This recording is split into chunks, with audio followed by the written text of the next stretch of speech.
झाला.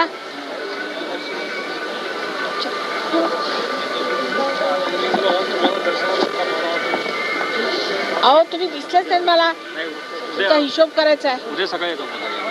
त्यांना घेऊन येतो उद्या तिला. त्यांना घेऊन येतो उद्या ते हे कॅटलॉग वगैरे घेऊन येतो उद्या त्याला. बरोबर. उद्या सकाळी. आताच काय आता बरं चाललंय. अजून केंद्र सुरू करतो ना. नाही थांबा थोडे अजून हात तुमचे नाही. नाही आता काय बाहेर नाही आता हांडे सुद्धा तुम्ही प्रत्येक माणसाशी कशाला कसं समजावून सांगायचं. नवीन मनुष्य येतो की तो मला सांगतो ते एक हांडे म्हणून वेडा मनुष्य आहे तो आमच्या मागे लागला.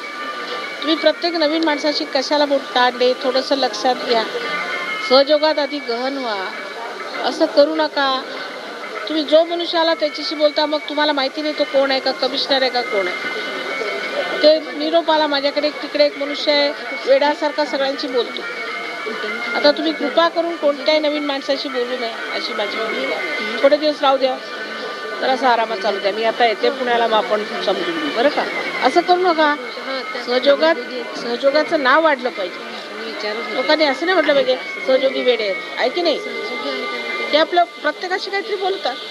नाही करू नका. नाही नाही बघा तुमचा तुम्ही हे बघा माझ्याकडे हे बघा एक उत्तर आहे बघा. थांबा तुम्ही हात माझ्याकडे करा बघा.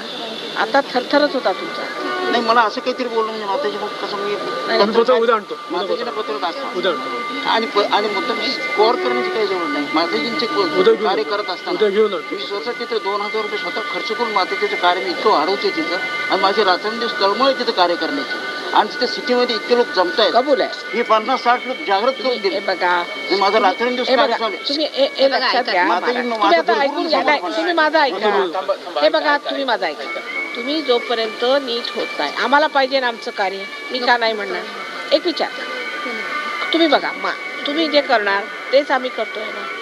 मी का म्हणते सध्या नको कारण तुमच्या हातून जे लोक जागृत होतील त्यांना त्रास होणार हे लक्षात ठेवा. मी तुमची आई आहे. मी तुम्हाला खरं ते सांगते वाईट नाही वाटून घ्यायचं. तुम्ही उत्तम व्हा आधी. तुम्ही उत्तम झाले म्हणजे मग कार्य करा ना. ऐकी नाही गोष्ट कुणाला त्रास नाही झाला पाहिजे.